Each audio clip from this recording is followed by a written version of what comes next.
విజయవాడ భవానీపురం బోజినగర్ లో ఇల్లు కోల్పోయిన బాధిత కుటుంబాలను వైఎస్ఆర్సీపీ అధినేత మాజీ ముఖ్యమంత్రి వైఎస్ జగన్మోహన్ రెడ్డి పరామర్శించారు.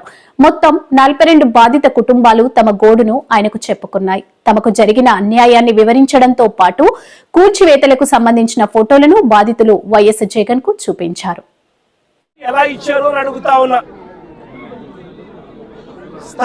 స్థలాలు వేరొకరివే అయితే ఈ ఇళ్లకు కరెంటు, డ్రైనేజు, ఇతర కనెక్షన్స్ అన్ని ఎలా ఇచ్చారు అని అడుగుతా ఉన్నా. వేరొకరిదే ఈ స్థలం అయితే వీటికి ఇక్కడ ఉన్న వాళ్లకు బ్యాంకు లోన్లు ఎలా ఇచ్చారు అని అడుగుతా ఉన్నా. రిజిస్ట్రేషన్లు చేశారు, బిల్డింగ్ ప్లాన్ అప్రూవల్స్ ఇచ్చారు, అన్ని రకాల పర్మిషన్స్ ఇచ్చినారు. చివరికి వీరికి బ్యాంకులు వాళ్ళు లోన్లు కూడా ఇచ్చాయి, వాళ్ళ డ్యూ డెలిజెన్స్ పూర్తి చేసి. మన ఇన్ని సవ్యంగా ఉన్నప్పుడు ఇది ఏ రకంగా గవర్నమెంట్ ముందుకు వచ్చి వీళ్ళకి ఎటువంటి న్యాయము చేయాలి అని కనీసం ఆలోచన కూడా లేకుండా, ఎటువంటి ముందస్తు నోటీసు కూడా ఇవ్వకుండా, వీళ్ళ ఇళ్లలో ఉండగానే 200 మంది పోలీసులు పైచిలకు వచ్చి ప్రైవేట్ వ్యక్తులకు మద్దతు ఇస్తూ పొక్లేన్లు పెట్టి, జేసీబీలు పెట్టి, బుల్డోజర్లు పెట్టి ఏకంగా బిల్డింగులు పగలగొట్టడం జరిగింది. నేను అడుగుతా ఉన్నాను, వీళ్ళు చాలా మంది చెప్పడం కూడా జరిగింది, ఈ స్థలాలు మళ్ళీ కొనుగోళ్లు జరిగేటప్పుడు కూడా, క్రయ విక్రయాలు జరిగేటప్పుడు కూడా పలు సందర్భాలలో ఇక్కడ వాళ్ళంతా కూడా పేపర్లో అడ్వర్టైజ్మెంట్లు కూడా ఇచ్చినారు.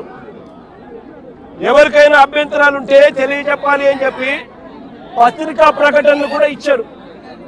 పత్రికా ప్రకటనలు ఇచ్చినప్పుడు కూడా ఎవరు కూడా అభ్యంతరాలు ఎక్కడా కూడా వెలుబుచ్చలేదు.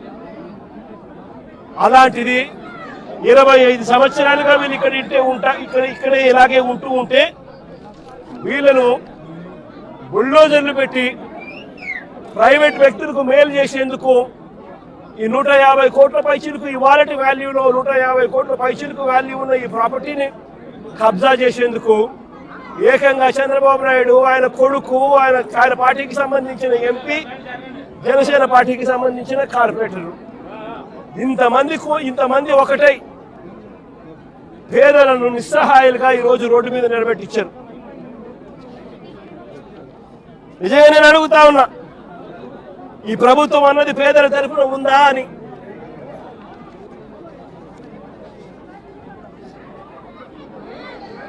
ఎక్కడైనా ఎప్పుడైనా కూడా ప్రభుత్వం అన్నది చేయాల్సింది ఏమిటి? ఇటువంటి పరిస్థితిలో వచ్చినప్పుడు వీళ్ళంతా వెళ్ళి కంప్లైంట్లు కూడా ఇచ్చినారు.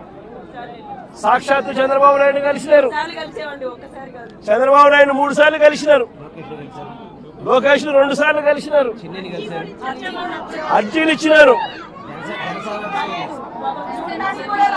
చివరికి ఎవరికైతే వీళ్ళు అర్జీలు ఇచ్చినారో అడుగుతా ఉన్నా, అయ్యా చంద్రబాబు నాయుడు గారు, ఇక్కడే కాదు రాష్ట్ర వ్యాప్తంగా కూడా ఇదే మాదిరిగా కొనసాగుతా ఉంది. రాష్ట్ర వ్యాప్తంగా కూడా అనేక చోట్ల ఎక్కడైనా చిన్న లిటిగేషన్లు ఎక్కడైనా ఉంటే డైరెక్ట్ గా తెలుగుదేశం పార్టీకి సంబంధించిన నాయకులు, ఎమ్మెల్యేలు ఇన్వాల్వ్ అయిపోతా ఉన్నారు. లిటిగేషన్ ఉన్న చోట వీళ్ళంతటి వీళ్ళే అడుగు పెట్టేసి ఆ ల్యాండ్ కబ్జా చేసేస్తా ఉన్నారు. కొన్ని చోట్ల వీళ్ళే లిటిగేషన్ క్రియేట్ చేస్తా ఉన్నారు. వీళ్ళే నిషేధిత జాబితాలో ప్రాపర్టీస్ ను బలవంతంగా పెట్టించేసేస్తున్నారు. వీళ్ళే లిటిగేషన్ క్రియేట్ చేసి వీళ్ళే కూడా కబ్జాలు చేసే కార్యక్రమాలు జరుగుతూ ఉన్నాయి.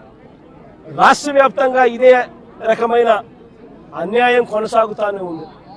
నేను ఇప్పటికైనా చంద్రబాబు నాయుడు గారికి ఒకటే చెప్తా ఉన్నా, ఈ ప్రెస్ కాన్ఫరెన్స్ ద్వారా ప్రతి ఒక్కరికి కూడా నేను ఒకటే మనవి చేస్తా ఉన్నా, దీంట్లో సిబిఐ ఎంక్వైరీ జరిగించాలి. ఇక్కడ ఏ రకంగా చంద్రబాబు నాయుడు గారు కొడుకు, ఏ రకంగా తెలుగుదేశం పార్టీకి సంబంధించిన ఎంపీ, ఏ రకంగా వీళ్ళంతా కూడా ఇన్వాల్వ్ అయ్యి, ఇంక్లూడింగ్ జనసేన కార్పొరేటర్తో సహా ఏ రకంగా వీళ్ళంతా కూడా దీన్ని కబ్జా చేసే కార్యక్రమం చేస్తా ఉన్నారు అనేది ప్రజలకు తెలియాలి. ఇంతకుముందు చంద్రబాబు నాయుడు గారు ముఖ్యమంత్రి గతంలో ఉన్నప్పుడు 2016లో ఒక ఫేక్ సొసైటీ క్రియేట్ చేసి 1981 డేట్ వేసి ఏ రకంగా పేదల ఆస్తుల మీద పేద ప్రజల ఆస్తుల మీద ఏ రకంగా కన్నేశారు అన్నది కూడా ఇవన్నీ బయటికి రావాలి. ఇవన్నీ కూడా రాష్ట్ర ప్రభుత్వం కోర్టుల్లో ప్రజల తరపున పేదల తరపున మధ్యతరగతి వాళ్ళ తరపున ఆర్గ్యుమెంట్ చేయాల్సింది పోయి వాళ్లకు తరపున నిలబడాల్సింది పోయి వీళ్లకు వ్యతిరేకంగా రాష్ట్ర ప్రభుత్వమే స్వయంగా కోర్టులలో వ్యతిరేక అఫిడవిట్లు వ్యతిరేక పిటిషన్స్ వేసి వీళ్ళకి అన్యాయం చేయడంలో రాష్ట్ర ప్రభుత్వం తన పాత్ర తాను పోషించింది. వీటి అన్నిటి మీద కూడా ఎంక్వైరీ జరగాలి. జరిగి దోషులను, అది చంద్రబాబు నాయుడు కావచ్చు, లోకేష్ కావచ్చు, తెలుగుదేశం పార్టీ విజయవాడ ఎంపీ కావచ్చు, ఇక్కడ తెలుగుదేశం పార్టీ ఇక్కడ జనసేన కార్పొరేటర్ కావచ్చు, వీళ్ళందరి పాత్ర మీద కూడా ఎంక్వైరీ జరగాలి. జరిగి నిజాలన్నీ కూడా బయటికి తీసుకొని రావాలి. వీళ్ళందరూ కూడా ఎవరైతే నష్టపోయినారో 25 ఏళ్ల నుంచి ఇక్కడే ఉంటున్నారు, ఒక్కొక్కరికి లోన్లు ఉన్నాయి, 20 లక్షలు 25 లక్షల రూపాయలు బ్యాంకుల్లో రుణాలున్నాయి. వీళ్ళని తీసుకొని పోయి ఇప్పుడు నడు రోడ్డు మీద పెట్టారు. వీళ్ళు బతికేది ఎలా? వీళ్ళ లోన్లు ఎలా తీరుస్తారు? రాష్ట్ర ప్రభుత్వం కనికరం చూపించని ఈ పరిస్థితి నుంచి వీళ్ళ పరిస్థితి మారాలి. వీళ్ళందరికీ కూడా ఇమ్మీడియట్లీ ఇక్కడే గవర్నమెంట్ రావాలి. వీళ్ళకి సంబంధించిన లోన్లన్నీ కూడా గవర్నమెంట్ తన రెస్పాన్సిబిలిటీ కింద గవర్నమెంటే కట్టేట్టుగా తీసుకోవాలి. నష్టపోయిన వీళ్ళందరికీ కూడా ఇక్కడే స్థలాలు ఇస్తారా, లేకపోతే ఇలాంటి స్థలమే ఇంకో చోట ఇచ్చి ఇంకో ఇల్లు కట్టించి వీళ్ళకి న్యాయం చేస్తారా అన్నది గవర్నమెంట్ డిసైడ్ చేసుకోవాలి.